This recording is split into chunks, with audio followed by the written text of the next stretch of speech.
a partir do capítulo 7 de Mateus. Mateus capítulo 7 diz assim, versículo 1: Não julguem para que vocês não sejam julgados, pois da mesma forma que vocês julgarem, vocês serão julgados. E a medida que vocês usarem para julgar, também será usada para medir vocês. Feche seus olhos, vamos orar. Senhor, nós oramos e pedimos, Espírito Santo, que o Senhor fale aos nossos corações através dessa mensagem. E o Senhor traga luz, Pai, ilumine o nosso entendimento. Faça, Pai, a sua verdade saltar aos nossos olhos, isso tenha uma resposta prática em nossas vidas, em nome de Jesus, amém, amém. Então, nós estamos chegando aqui no final do Sermão do Monte, e Jesus proferiu alguns conceitos acerca do reino de Deus. Então, ele estava contrapondo um mundanismo e confrontando ali o estilo de vida e o comportamento dos fariseus, que a gente começou a estudar no capítulo 5 e no capítulo 6, né? Então, logo no início, só para você ter um resumo, em primeiro lugar nós encontramos como deve ser o caráter do cristão, e depois como ele deve se comportar, como ele deve reagir às circunstâncias que norteiam a sua vida, ou que rodeiam, né, a sua vida, como ele deve reagir ao que acontece ao seu redor. E logo depois a gente foi lembrado quanto à nossa função como ser sal e luz. Depois Jesus ensinou a relação que o crente tem com a lei, e era muito preciso que ele fizesse isso. É importante que ele falasse sobre a relação do crente, do cristão com a lei, por causa dos falsos ensinos dos fariseus.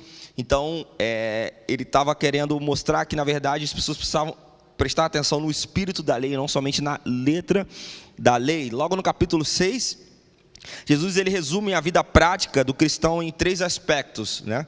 No aspecto de a maneira como a gente dá esmola, a maneira como a gente jejua e a maneira como a gente ora. E a perturbação que pode gerar da nossa vida em relação às coisas materiais, e ele diz que a gente não deve colocar o nosso coração naquilo, e aquilo não deve perturbar a gente a fim de trazer ansiedade e que a gente fique inquieto. Então, chegamos aqui ao último capítulo dessa sessão, Mateus capítulo 7, e o ponto aqui a ser observado nesse capítulo 7 é a relação que a gente tem do discípulo com Deus. É uma relação fundamental, né? O que realmente importa não é aquilo que os homens pensam acerca de nós, apesar de isso também importar, mas o que realmente importa é o que Deus pensa acerca de nós. Isso para as coisas boas, isso para as coisas ruins. As coisas boas, assim, saber o que Deus pensa de nós é muito bom, porque Deus sempre tem pensamentos bons sobre nós. Deus tem pensamentos de paz, pensamentos, sabe, de vida, e saber o que Deus pensa de nós é importante para essas coisas boas. E também é importante a gente entender que Deus pensa e vê tudo aquilo que a gente faz também no âmbito de que, quando eu faço algo para alguém, mesmo que eu esteja enganando a pessoa, Deus sabe exatamente a intenção do meu coração. Então, é preciso ter em mente, meu irmão, aqui nesse capítulo 7, Jesus está trazendo isso. Preciso ter em mente que o que importa para a gente é aquilo que Deus pensa sobre nós. Então, a gente tem que entender que nós fomos criados para a eternidade. O homem foi criado para ter uma vida eterna com Deus. E a nossa vida, ela não se resume somente ao dia que você nasceu e ao dia que você vai morrer fisicamente, mas a sua vida, ela tem um sentido eterno. Existe algo, algo a ser vivido, né? Uma vida após a morte, toda uma eternidade com o Senhor. Então você foi criado para uma eternidade. Tudo que você faz aqui nessa era, nessa vida, aponta para a eternidade, aponta para lá, aponta para um juízo final. Então, o homem natural, né, quando Jesus estava pregando, preste atenção que ele estava falando para os seus discípulos, mas em contrapondo ao pensamento do mundanismo, do homem natural. Então você vê que o homem natural, ele não se importa nem um pouco com essas coisas. Para ele, o mundo que ele vive é o único mundo, é a única coisa que ele tem para se importar. Então o homem natural, ele vive para o mundo e deixa o mundo controlar as suas emoções, deixa o mundo controlar as suas atitudes. Ele vive para o mundo e se deixa controlar para o mundo. E nós que somos discípulos de Jesus, homens nascidos de novo, homens espirituais, nós precisamos ter a ideia na nossa mente de que nós fomos feitos para a eternidade. Então, o cristão, ele tem que ter na sua mente que nós vivemos constantemente na presença de Deus, sobre os olhos de Deus, e que nós estamos no caminho, ou nós estamos caminhando para nos encontrar com o Senhor. Então, isso é algo que precisa ser lembrado diariamente no seu coração, meu irmão. Você anda na presença de Deus e o seu caminhar, a sua jornada está te levando diretamente para se encontrar com o Senhor. Então você está sendo submetido todo o tempo a um tipo de juízo, um tipo de julgamento, que esse tipo de julgamento e de juízo diário sobre as coisas que você faz, ele vai preparar você para o juízo final, porque as coisas que você faz apontam para o fim. Então um dia você vai estar diante do Senhor e todos nós vamos prestar contas da vida que nós vivemos aqui. Nós vamos prestar contas de como nós tratamos as pessoas, como nós fechamos negócios, nós vamos prestar contas de como nós administramos nosso dinheiro, nós vamos prestar contas de como nós demos esmolas, da nossa vida de oração, nós vamos prestar contas de tudo isso está apontando para o fim. Então Jesus, ele está abordando esse tema no capítulo 7 de uma forma construtiva. Ele vai começar falando aqui que nós não devemos julgar, para que não sejamos julgados por Deus, que da mesma forma que a gente julgar, a gente será julgado, e da medida que a gente usar, também será usada para nós. E toda essa ideia de Jesus vai culminar nos dois homens e nas duas casas, que são os últimos versículos do capítulo 7, da casa construída sobre areia e a casa construída sobre a rocha. Então Jesus, ele está advertindo aqui sobre a maneira de a gente andar nesse mundo debaixo de um forte senso de julgamento, sabe? No tocante ao que nos julgamos uns aos outros. É natural e é normal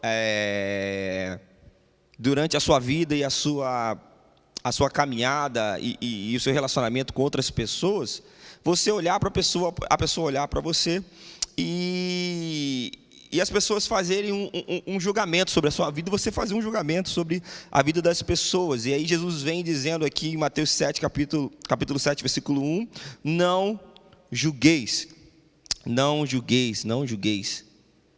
Então, existe aqui, meu querido, algo bem interessante sobre essa declaração de Jesus, que tem gerado, na verdade, uma má interpretação devido a ela ser muito usada para esconder as nossas falhas, ser muito usada para colocar a gente numa posição mais confortável, para a gente viver uma vida de uma maneira que a gente quer, que a gente bem entende.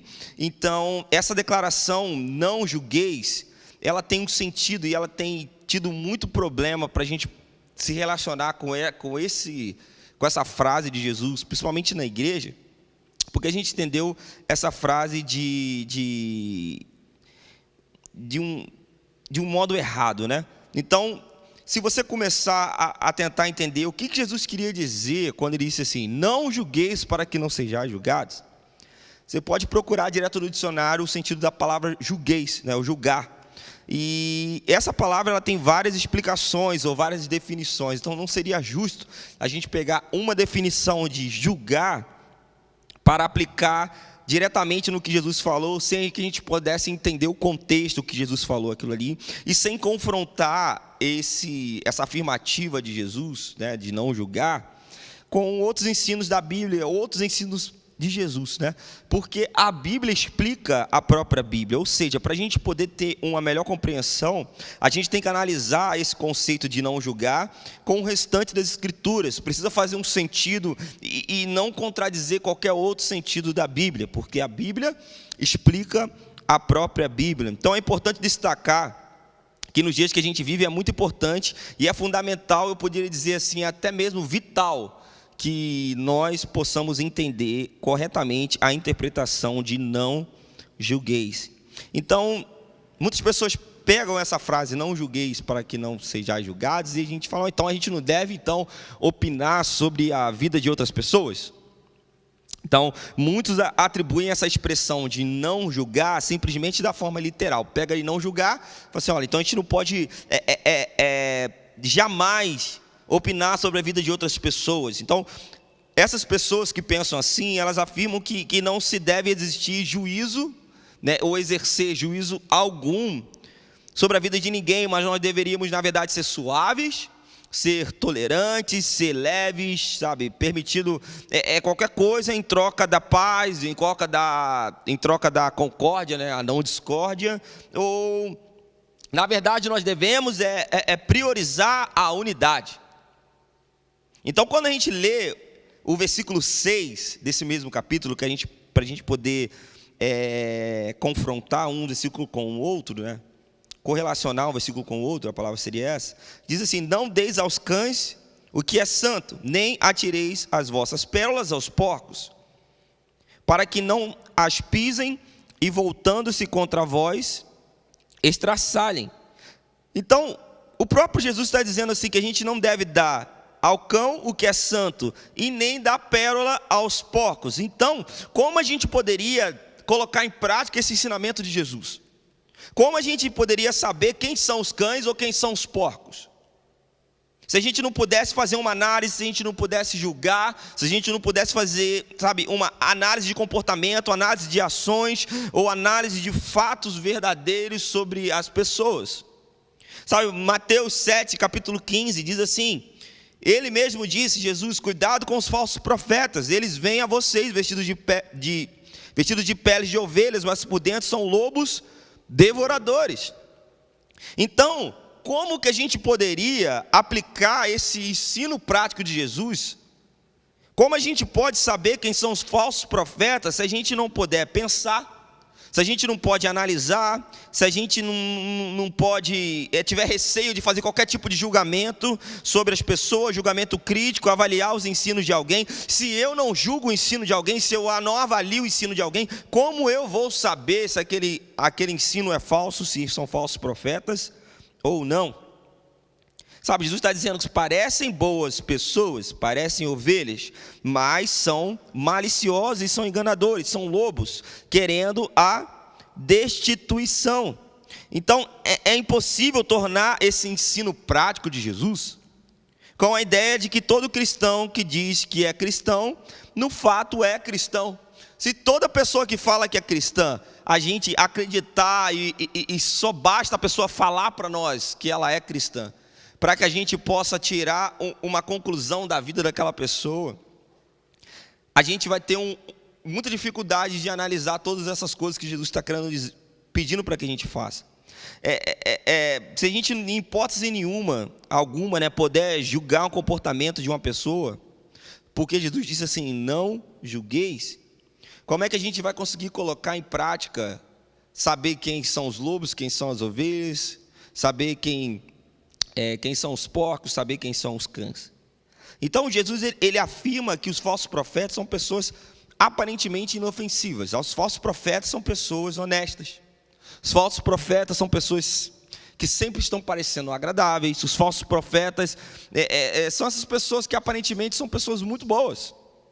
Ensinam bem, falam bem, sabe? Mas nós não devemos deixar enganar por essas atitudes que são previamente calculadas dos falsos profetas.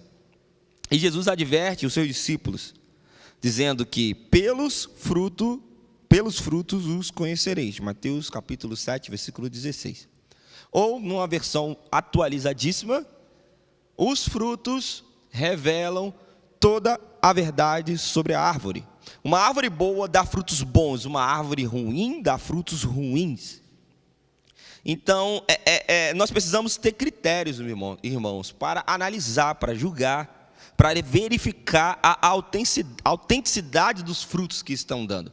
Todo cristão dá frutos, seja bom, seja ruim, né? E a árvore, na verdade, que não dá fruto, não serve para nada. Então, o fruto ele revela toda a verdade sobre a árvore. Então você fala assim, olha, mas sabe, nós estamos num momento em que muitas pessoas estão sendo desmascaradas, né? Muitos grandes pregadores, muitos cantores, muitas pessoas da mídia estão sendo desmascaradas, muitas coisas têm surgido acerca dessas pessoas. Deus tem trazido à luz muitas coisas. E a pergunta que a gente faz é, por que eu nunca soube disso? Por que né, fica todo mundo pego de surpresa? Sim, nem tudo a gente vai saber. Mas a realidade é que nós já nos acostumamos a não julgar os frutos, a não examinar os frutos, a não analisar os frutos das pessoas. E Jesus diz, tomem cuidado para não serem enganados, pelos seus frutos vocês serão conhecidos, ou pelos frutos os conhecereis. Então, muitas pessoas acham que essa afirmação de Jesus de não julgueis deve trazer para nós, como cristãos, uma atitude muito frouxa, sabe, leve, diante de qualquer indivíduo que usa o nome de Jesus, usa o nome de Cristo para falar no nome de Deus, e que, na verdade, o que Jesus está querendo dizer para nós, se você for correlacionar com esses outros versículos que eu falei, é que, na verdade, nós devemos verificar a autenticidade dos frutos de cada pessoa. O juízo ele precisa ser exercido, meu irmão. Sim, é necessário que haja juízo. Isso faz parte do método de Deus de restringir a maldade e tentar frear o pecado. Sabe, as próprias escrituras, a própria Bíblia, ela ensina que os juízes eles são nomeados por Deus. Os juízes eles têm o poder de proferir sentenças julgadoras. Esse é o seu trabalho, esse é o dever do juiz, proferir sentença julgadora. Nem sempre haverá um emprego de uma força maior, ou emprego, sabe, de uma punição, mas o juízo, ele precisa ser exercido. Então, no âmbito eclesiástico, no âmbito da igreja, né, a gente trazendo para o nosso meio, nossa convivência, o mesmo princípio a gente tem que aplicar. Sabe, a Bíblia ela mostra claramente que a igreja deve exercer, ou a igreja deve pôr em prática o juízo discriminador. Sabe, o que difere uma coisa da outra é o juízo que vai diferir o comportamento de uma pessoa para outra, a atitude de uma pessoa para outra. Então, qual foi a última vez que você ouviu falar que alguém foi excluído da igreja? Qual foi a última vez que você ouviu falar que alguém está em disciplina, ou alguém foi suspenso da mesa da comunhão, né? Qual foi a última vez que você ouviu falar sobre isso? Se você é da velha guarda, você vai ver que antigamente as coisas eram bem mais rígidas. Não parece que antigamente as coisas eram bem mais rígidas? Então, talvez você vai pensar assim, cabe aqui uma pergunta, né? Será que a gente melhorou? Será que nós melhoramos? E a gente não tem visto mais isso por aí? Ou será que de uma certa forma a gente se conformou e aprendeu a viver sem confrontar uns aos outros? Sabe, lendo a história do protestantismo é comum você verificar uma seguinte construção, né? Uma seguinte ideia, né? Que uma igreja, a definição de igreja, né? Uma igreja é o lugar onde a palavra de Deus é pregada, as ordenanças são administradas e a disciplina é exercida. Se você for lá no livro Teologia Sistemática do Wayne Grudem, essa é uma das definições sobre igreja. É o lugar onde a palavra de Deus é pregada, as ordenanças são administradas e a disciplina é exercida. Então, para os pais da igreja, né, para os pais do protestantismo, né, os primeiros, digamos assim, a disciplina era um sinal distintivo da igreja. A igreja precisava ter uma disciplina, tanto como a pregação da palavra, tanto como as ordenanças, a ceia, o batismo e a disciplina. Mas conhecemos muito pouco sobre disciplina hoje. Sabe por que a gente conhece muito pouco sobre disciplina? Na verdade, nós conhecemos muito pouco sobre disciplina, e o resultado de conhecermos muito pouco de disciplina, na verdade, é essa noção frouxa e sentimental que as pessoas têm de não exercer qualquer tipo de juízo. Quem somos nós? A gente não fala muito isso, né? Muitos falam: quem é você para exercer esse tipo de julgamento? Mas as Escrituras dizem para você aplicar o exercício da disciplina. As Escrituras dizem que você tem que analisar as coisas. Mas é impossível você fazer uma análise correta ou um julgamento correto sem o conhecimento da sã doutrina, sem saber sobre os fundamentos, sem saber os princípios da Bíblia. Sabe? É impossível você fazer um julgamento, é impossível você identificar o falso profeta sem o conhecimento da doutrina. Para a partir desse conhecimento, você aplicar o exercício do julgamento, é impossível. Então, existe algo muito comum hoje em dia, que é a troca de princípios por uma conclusão pessoal. Então, é muito comum, numa discussão, ir para o lado muito pessoal e abandonar o lado dos princípios bíblicos. E essa linha, então, muitas pessoas que fazem uma objeção à sã doutrina, né, elas são culpadas ou revestidas de culpa nesse aspecto. Porque elas não conhecem a doutrina bíblica, então elas só podem falar no âmbito pessoal. Então, a partir desse momento em que alguém começa a defender princípios ou doutrinas, essa pessoa que está defendendo princípios e doutrina se torna um homem difícil aos olhos dessas pessoas. Sabe, hoje, tanto eu quanto o Mumu, nós somos pastores e nós somos jovens, e é natural a gente andar no meio de jovens. Quanto mais passa o tempo, mais fica difícil de você confrontar um jovem, meu irmão. Hoje em dia, está todo mundo cheio de mimimi, cheio de ninguém, que você não pode confrontar ninguém. Você chega para falar para um irmão: olha, meu irmão, aquilo que você está escrevendo na internet não é algo legal, não, você tem que parar de escrever aquilo ali. A pessoa fica chateada com você, porque acha que você não tem que tomar conta da vida dela, não tem que se meter na vida dela, que na verdade você não tem que confrontar. Quando na verdade, meu irmão, você tem autorização, e por favor, me confronte como irmão em Cristo, se você vê que eu estou fazendo algo errado. Mas hoje você pode perceber que está cada vez mais difícil você conseguir confrontar alguém, ou conversar com alguém, apresentar alguém baseado na doutrina bíblica, porque as pessoas sempre levam as coisas para o âmbito pessoal. Então isso acontece quando a personalidade ou as coisas pessoais, elas ocupam o lugar dos princípios. Quando os princípios fogem da sua vida, e no lugar dos princípios você coloca o que você acha que está certo. Então, uma outra forma de você entender se você está levando as coisas para o lado pessoal ou não, se tem a ver com os princípios, ou se tem a ver com algo que você acha que na verdade, é só você ver se você tem embasamento bíblico, ou se aquilo ali confronta, aquilo está de acordo com as Escrituras, sabe, meu irmão? Muitas pessoas não querem estudar a Bíblia, não querem ler a Bíblia, não querem aprender na Bíblia, e tiram as suas próprias conclusões do que acham da vida. E quando alguma pessoa vai falar para você sobre a coisa que você está fazendo errado, você se defende dizendo assim: olha, mas a Bíblia está dizendo que você não deve me julgar. Amém? Você talvez esteja captando a mensagem que eu estou querendo falar com você. Então, o juízo, ele é aplicado durante todo o Novo Testamento nas igrejas, meu irmão. Sabe, Paulo exerce juízo nas suas cartas, na igreja do Novo Testamento, em Gálatas, capítulo 1, versículos 6 a 9. Ele diz assim: admiro-me que vocês estejam abandonando rapidamente aqueles que o chamou pela graça de Cristo, para seguirem outro evangelho, que na realidade não é o evangelho. O que ocorre é que algumas pessoas estão perturbando, querendo perverter o evangelho de Cristo.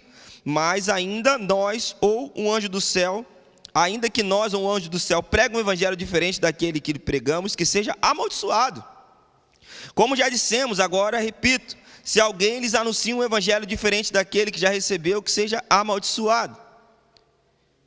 Em Coríntios também, Paulo adverte a igreja sobre o falso ensino sobre a não ressurreição de Jesus, né? Tinha alguns irmãos ali falando que Jesus não tinha ressuscitado, que a ressurreição na verdade não existia, e esse ensino estava sendo disseminado na igreja, e Paulo confronta confronta essas pessoas. 1 Coríntios capítulo 15, ele diz, versículo 12, ora, se está sendo pregado que Cristo ressuscitou dentre os mortos, como alguns de vocês estão dizendo que não existe ressurreição dos mortos? 13, se não há ressurreição dos mortos, então nem mesmo Cristo ressuscitou. E aí Paulo fala isso também para Timóteo, no capítulo 2 da segunda carta de Timóteo, dizendo que ele já havia passado por uma situação parecida com isso, e citou até nomes.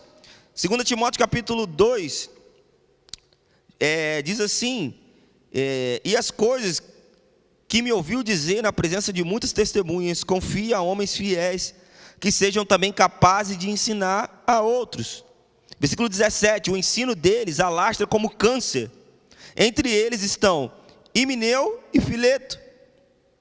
Estes se desviaram da verdade, dizendo que a ressurreição já aconteceu, e assim alguns pervertem a fé. Ele disse até o nome dos irmãos.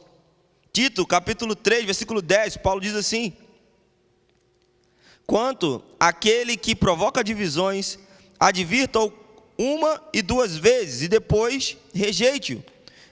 Então, meu irmão, como é que nós poderíamos saber quem é o homem faccioso, quem é o homem que está causando divisões, como Paulo disse aqui para Tito? Se o nosso ponto de vista é que se uma pessoa diz que é cristã, quem somos nós para fazer algum tipo de julgamento?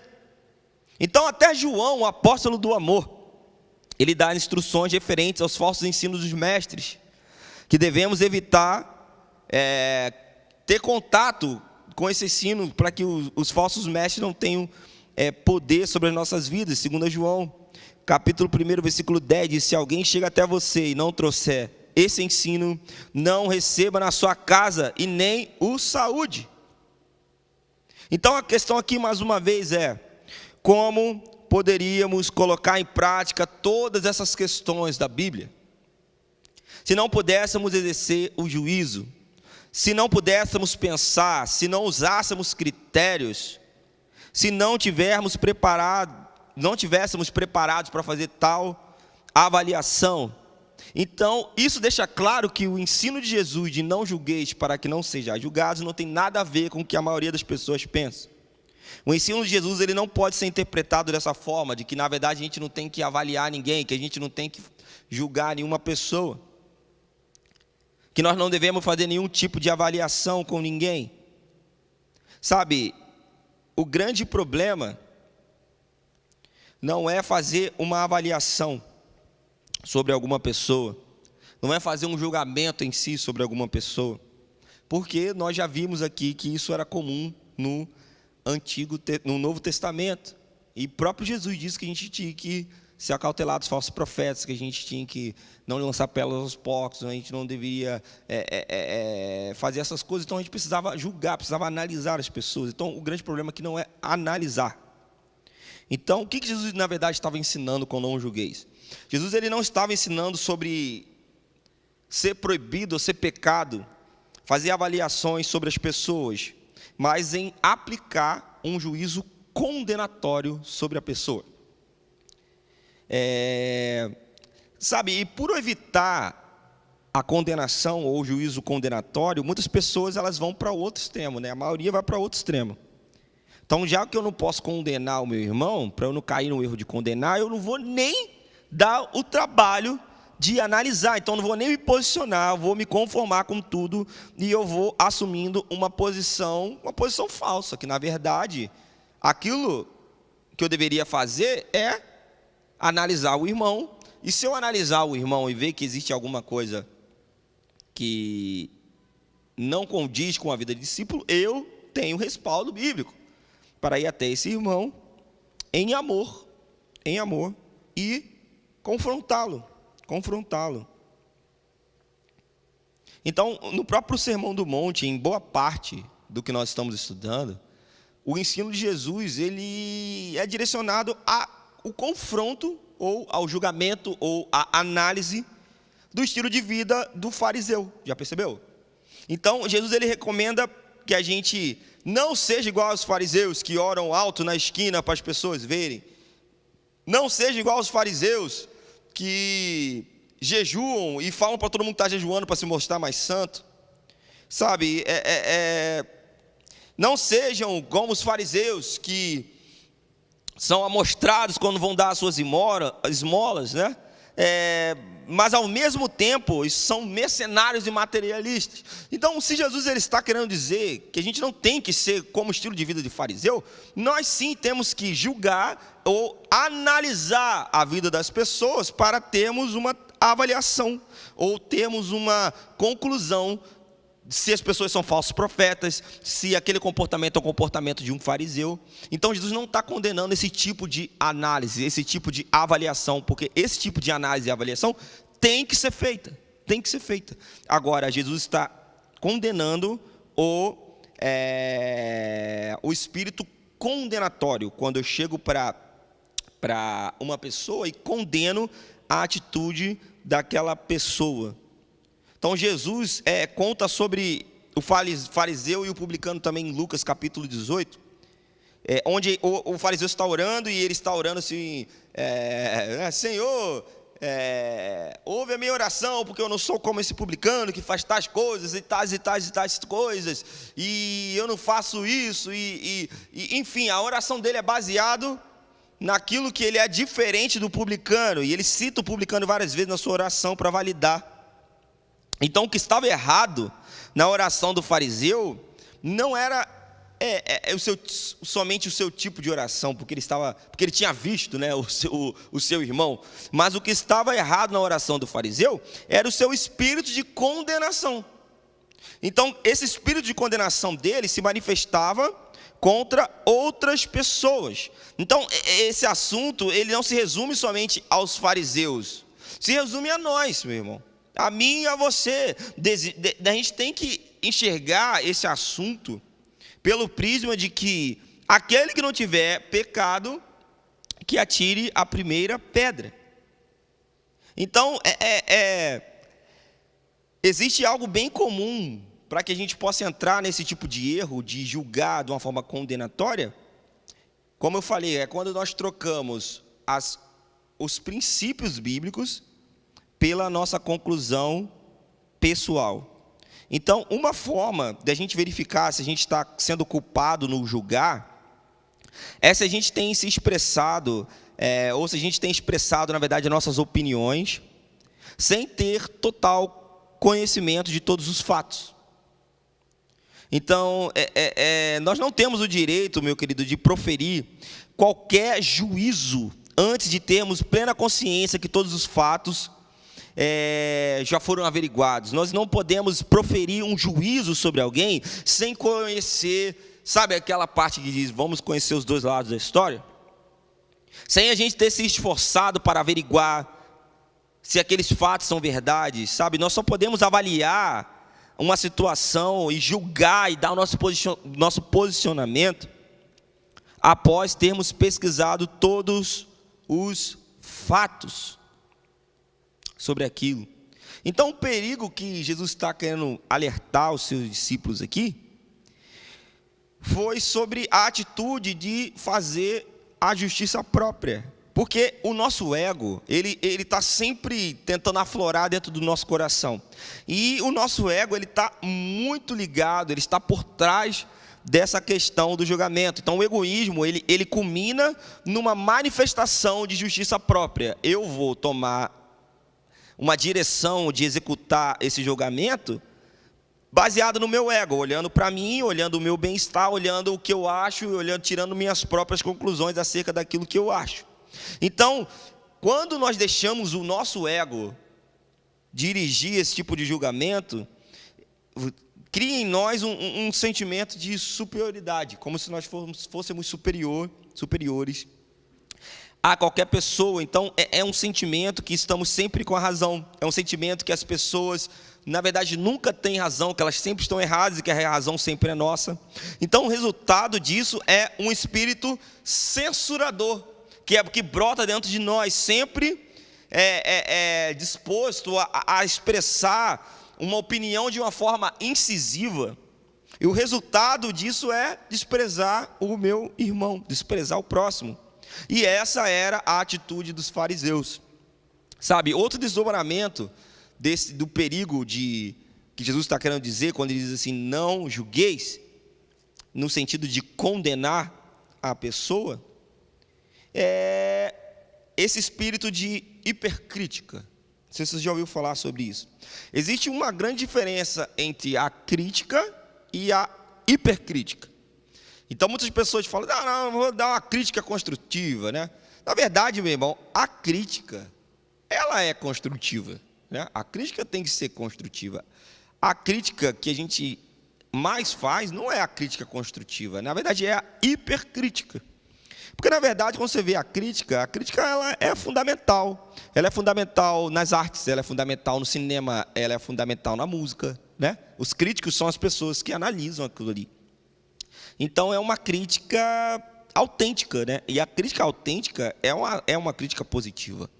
A crítica autêntica, ela é excelente, mas pouco se vê desse tipo de crítica hoje em dia, né? A crítica autêntica, ela é muito usada no meio das artes, como eu disse para você, na música, no cinema, e isso é muito bom. Esse tipo de crítica jamais se mostra meramente destrutivo. Então, uma crítica autêntica, ela não tem como objetivo de destruir, mas de construir. Então, a crítica autêntica, ela é positiva, ela é excelente, ela tem o objetivo de construir, e ela se baseia na apreciação. Eu critico aquilo porque eu aprecio tanto aquilo que eu quero que aquilo melhore. Então, é baseado no amor, é baseado na apreciação. Mas Jesus não está criticando, não está condenando a crítica, mas sim a hipercrítica. Então, o homem que se torna culpado por julgar as pessoas, que cai nesse pecado de não julgar aqui, que Jesus está querendo dizer, é o indivíduo hipercrítico, é o indivíduo que se alegra, é aquele indivíduo que sente prazer em criticar alguma coisa, que se deleita em criticar. Não pode ver ninguém fazendo nada, que ele já fica ali tentando ver aonde está o erro, porque ele acha que ele criticando aquilo, ele é colocado num grau superior, num nível superior. Sabe, acontece muito isso nos ministérios. Para você trabalhar no ministério, na igreja, isso é muito comum na igreja. Sempre tem aquele irmão que é o irmão do dedo, né? Como diz o meu pai, fala muito isso, o profeta do inevitável. Aquele irmão que está olhando e só quer criticar, só fala mal, não ajuda em nada, não está comprometido com nada e só fala mal. Então, meu irmão, se você tem esse espírito aí, que seja repreendido em nome de Jesus, quero dizer para você que nossos ouvidos estão calados à sua voz, tapados à sua voz. Por quê? Porque, na verdade, a sua crítica não é uma crítica, é uma hipercrítica que você traveste de crítica. Porque não existe amor, não existe apreciação. É exatamente baseado pelo seu ego de dar a sua opinião. Então, a melhor forma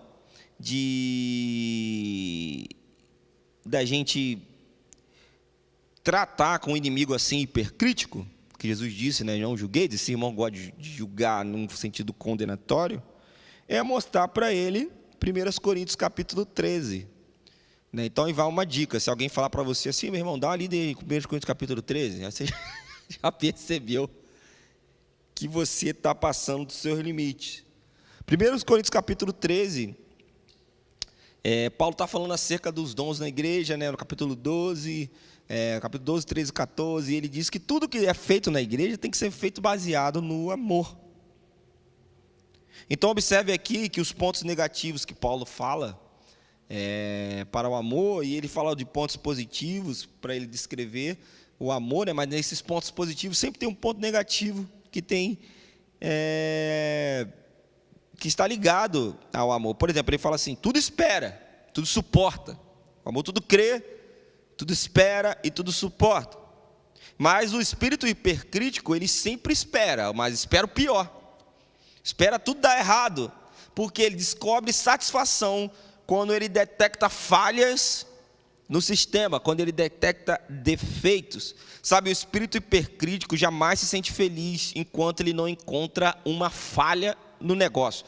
é o dedo podre, que fica ali procurando um defeito para apontar a vida das pessoas, para apontar as coisas que as pessoas estão fazendo, encontrando uma falha para apontar. Então é sobre essa pessoa que Jesus está querendo dizer, sobre esse espírito hipercrítico, esse tipo de condenação, de julgamento condenatório. Então é nessa conexão que Paulo fala em Romanos capítulo 14, que a gente deve evitar criticar uns aos outros no que diz respeito a alimento, que diz respeito à bebida, ou considerar um dia superior ao outro, né? Paulo diz isso em Romanos capítulo 14. Por quê? Porque todas essas coisas, elas são secundárias, meus irmãos. Essas coisas são importantes? Sim, mas elas têm o seu lugar. Na verdade, aqueles crentes ali de Romanos capítulo 14, tinham exaltado coisas secundárias para um nível de questões com suprema importância, como se aquelas coisas fossem as coisas mais importantes. E com base nessas coisas, eles executavam julgamentos e condenavam uns aos outros. E aí Paulo diz, no versículo 17 de Romanos 14, porque o reino de Deus não é comida nem bebida, mas é paz, alegria do Espírito Santo.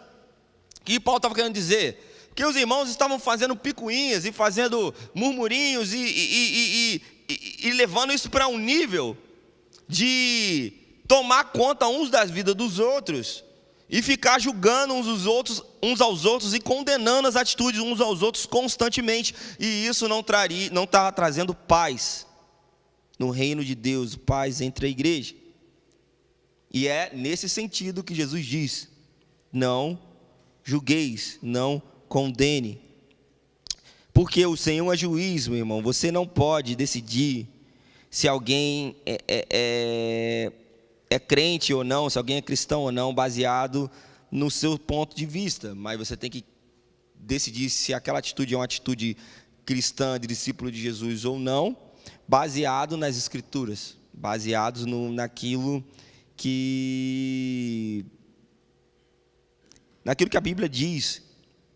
Sabe, você não tem o direito de proferir qualquer juízo sobre a vida de ninguém sem que você analise os frutos de acordo com a palavra de Deus, sem você conhecer todos os fatos. A outra forma de você perceber se o espírito hipercrítico habita dentro de você é que essa pessoa que está com esse espírito hipercrítico, repare bem, meu irmão, quando eu falo assim, espírito hipercrítico, ou pessoa com espírito hipercrítico, não leve muito para o lado pessoal, a gente leva as coisas muito para o pessoal, né? Então, na verdade, até mesmo na minha vida, na vida dos pastores, na vida de qualquer pessoa, meu irmão, a gente está submetido a ações desses tipos de coisas que estão dentro de nós. Então, ao invés de a gente ficar chateado com a pessoa e levar aquilo para o âmbito pessoal, como a gente já aprendeu aqui no Sermão do Monte, a gente tem que entender, detectar que aquela pessoa ela está sendo usada por algo que está dentro do coração dela, que não vem do Espírito Santo, que vem do velho homem, da sua natureza pecaminosa, e que essa atitude está revelando coisas erradas que existem dentro da vida dela. Então, se por acaso você esteja agindo, você pode ser uma pessoa muito boa e pode estar sendo dominado pelo espírito hipercrítico que existe dentro de todos nós e que nós devemos mortificá-lo. Amém? Então, a forma de você perceber se você está sendo dominado por espírito hipercrítico é que esse espírito nunca se dá ao trabalho de compreender as circunstâncias, nunca se dá ao trabalho de ouvir justificativa, nunca se dá o trabalho de ouvir explicações de ninguém, porque o espírito hipercrítico ele não exerce misericórdia, ele está ali para apontar erros. Então é uma atitude meramente condenatória, como Jesus disse, né? Não existe nenhum tipo de amor envolvido no espírito hipercrítico. Então, esse espírito de hipercrítico, de julgar, não existe amor envolvido. Existe, na verdade, uma ideia de condenação. Então, quando estamos cheios e motivados pelo amor de Deus, como Paulo diz ali em 1 Coríntios capítulo 13, nós estamos sempre prontos a exercer misericórdia. Exercer misericórdia não quer dizer fazer vista grossa ou não confrontar os irmãos. Eu confronto a sua vida em amor, exercendo misericórdia sobre você, porque eu quero que você seja corrigido. Você confronta a minha vida em amor, exercendo misericórdia sobre mim, porque você quer que eu seja corrigido para o bem da igreja, para o bem da minha vida, para que a gente viva em comunhão. Então, o homem que é inclinado a fazer juízos errados, ele é muito enfático. Ao dizer assim, por exemplo, cara, eu não preciso mais saber de nada, é isso aí e acabou. Sabe, esse cara não quer ouvir argumentos, ele não quer ouvir razões, ele não quer ouvir nenhum tipo de esclarecimento, ele toma a sua posição meramente porque ele acha que tem que tomar a sua posição. Então, ele julga, ele condena a pessoa. Então, esse espírito hipercrítico, ele se resume na tendência que a gente tem do nosso coração de proferir juízo final, sempre contrário às pessoas. Um juízo final de condenação às pessoas.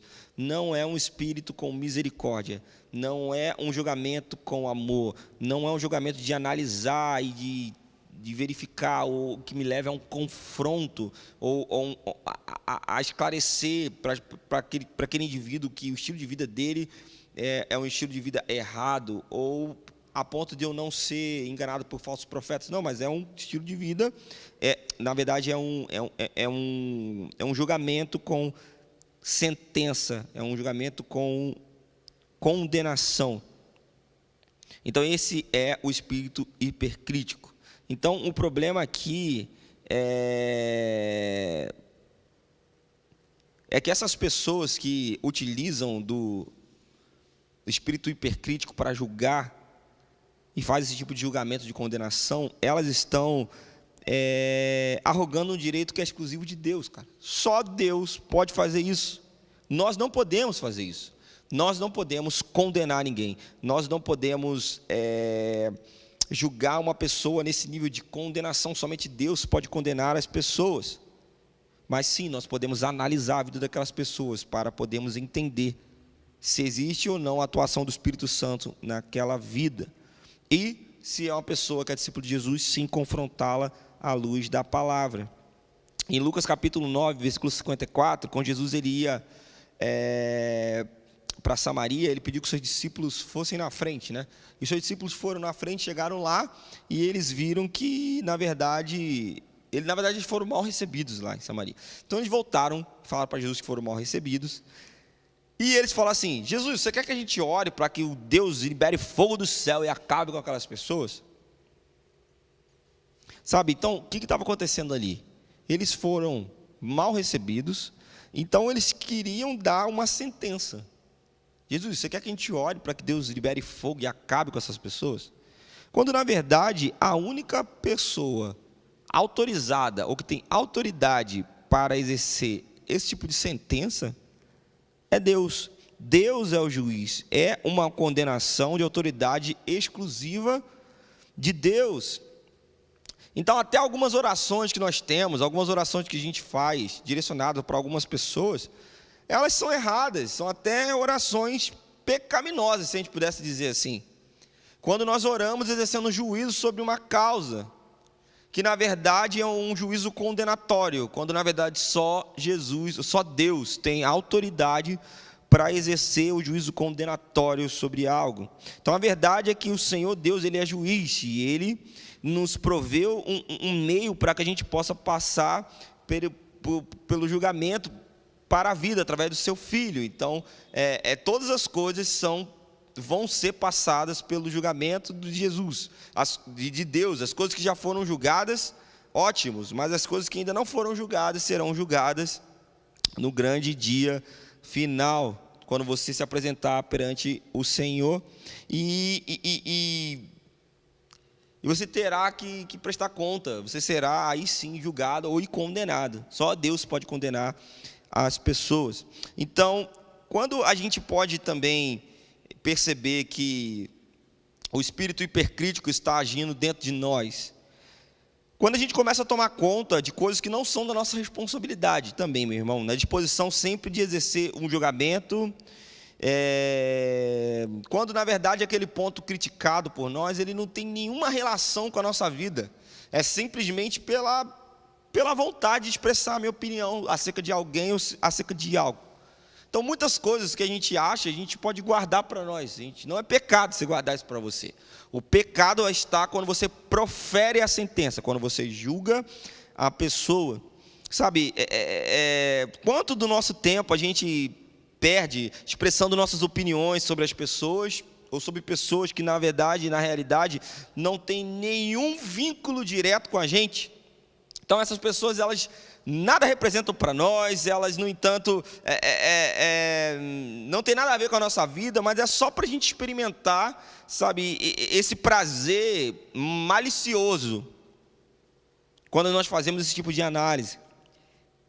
Então, você olhando esse aspecto prático dessa atitude, você vê que isso é um espírito hipercrítico, e aí cabe, sim, a interpretação de não julgueis.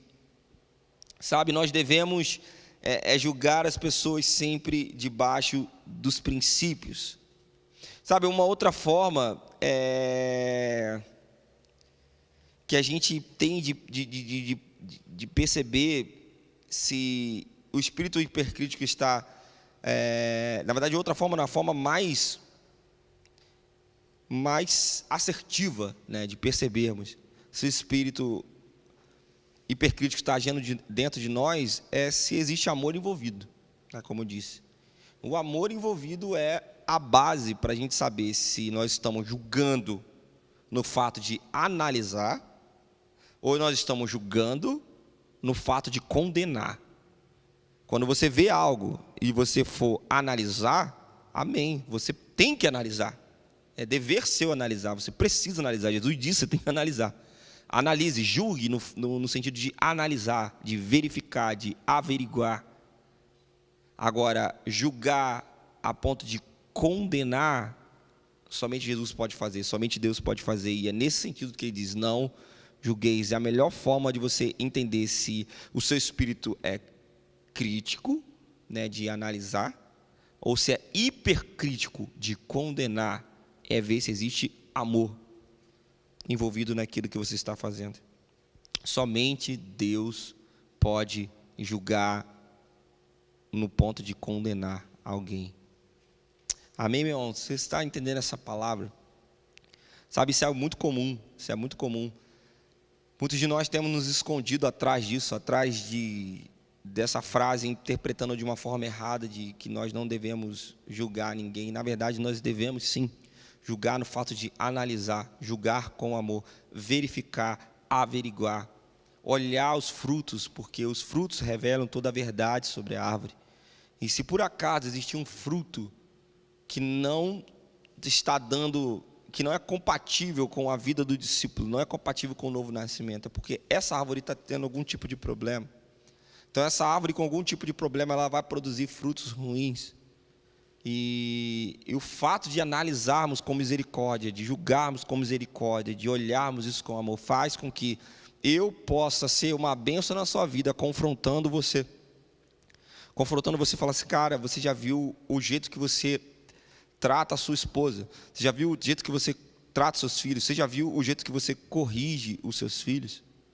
Você já viu como o jeito, na verdade, que você nem corrige os seus filhos, que os seus filhos, já viu como é a vida dos seus filhos? Você já viu como é a sua vida?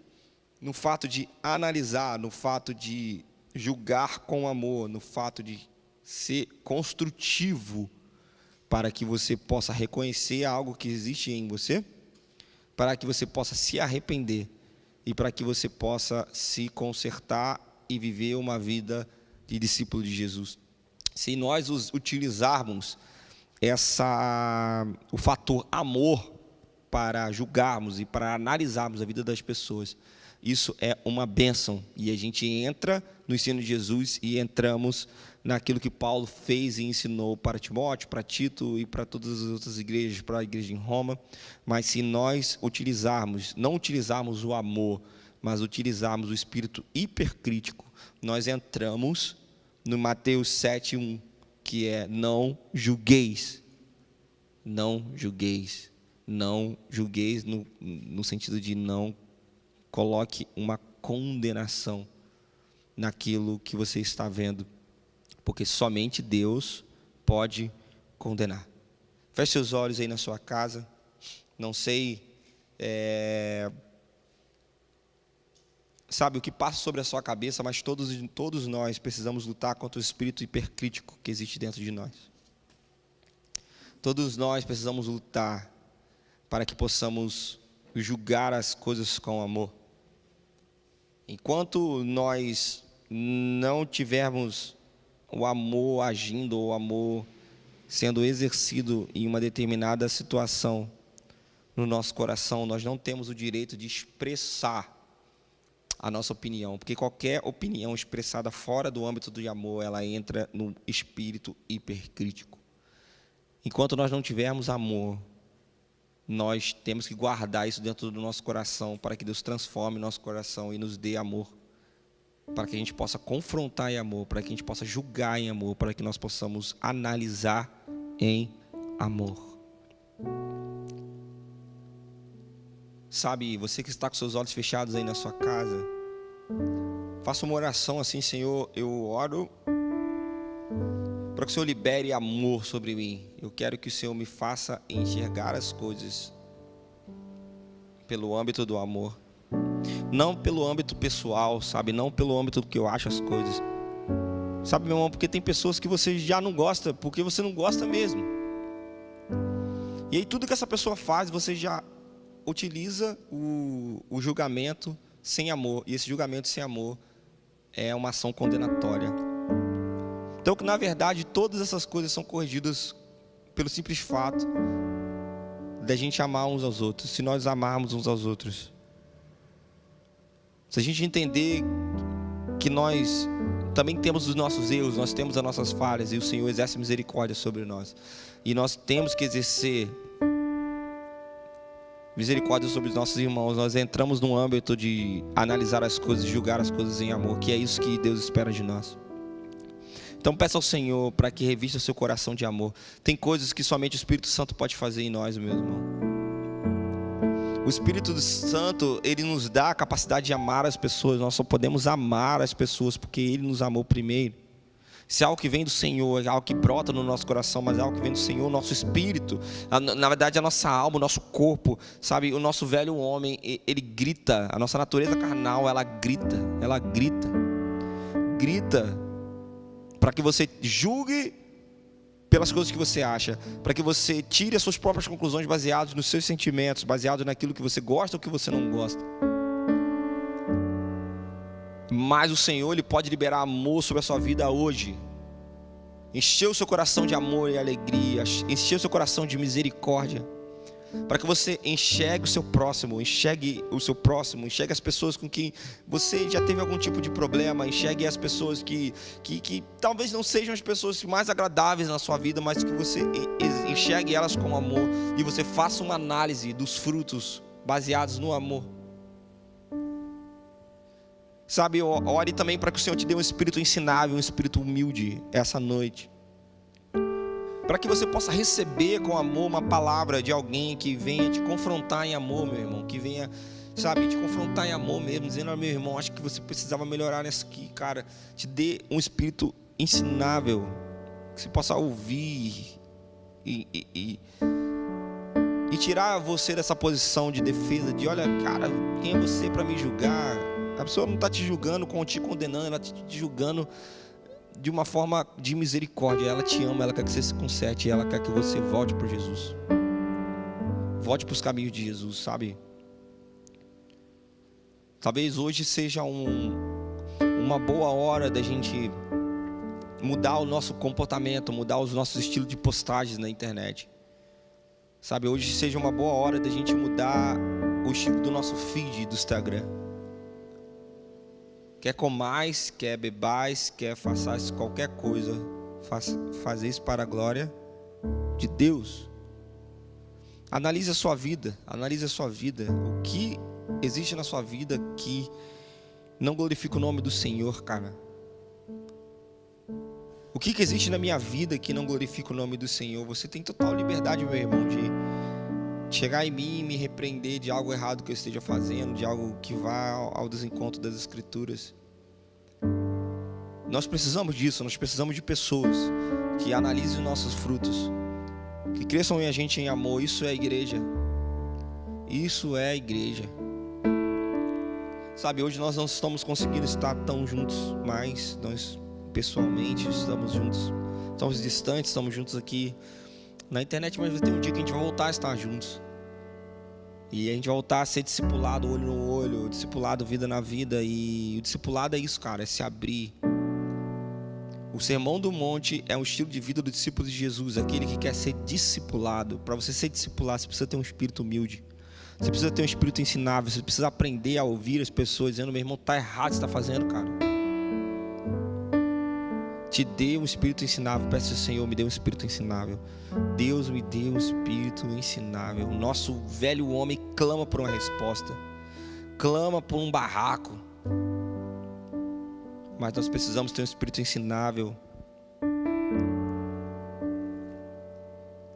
Em nome de Jesus, Pai, eu oro pelos meus irmãos, Senhor, libere sobre eles um espírito ensinável. Espírito ensinável. Um espírito ensinável.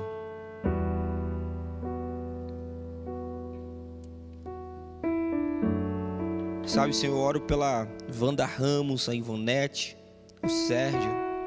Dê a eles um espírito ensinável. Dê a nós um espírito ensinável, Rogéria, o Bernardo, Senhor, sim. Dê a eles um espírito ensinável.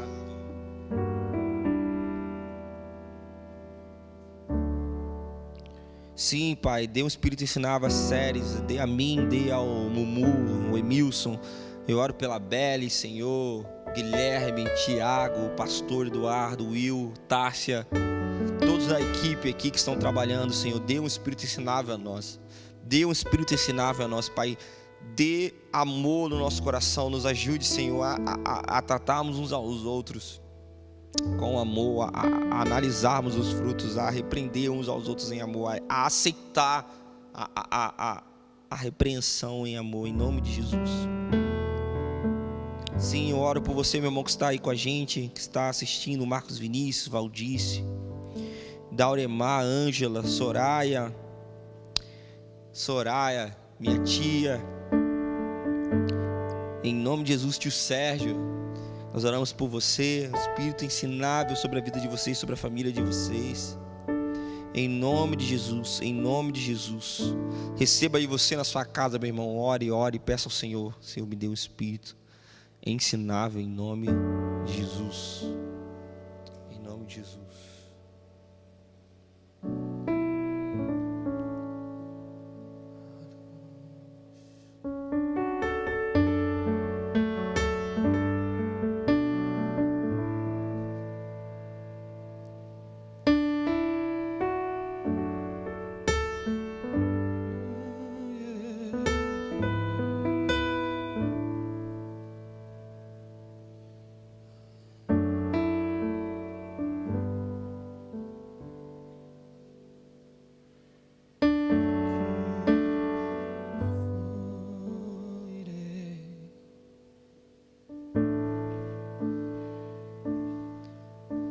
Onde quer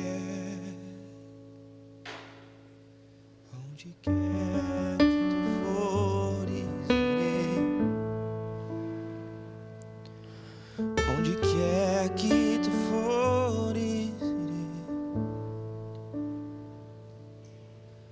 Esse é o meu prazer, te obedecer. Onde quer que tu fores, irei. Onde quer que tu fores, irei.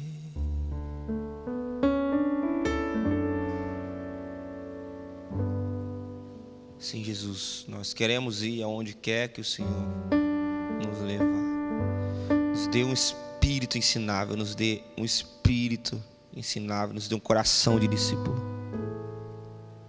Em nome de Jesus. Em nome de Jesus, que Deus abençoe você, meu irmão. Que Deus te abençoe, que você tenha uma ótima semana na presença de Deus. Amém. Fala aí, meu querido irmão, minha querida irmã, meu delícia do meu coração. Meu querido, eu estou aqui para te incentivar e te pedir que você se inscreva no canal da CIB Duque de Caxias. E dê um like, né? Curta os vídeos que a gente está fazendo aqui nos nossos cultos. Compartilhe para muitas e muitas pessoas. E que Deus abençoe a sua vida, meu querido. Em nome de Jesus. Um beijo.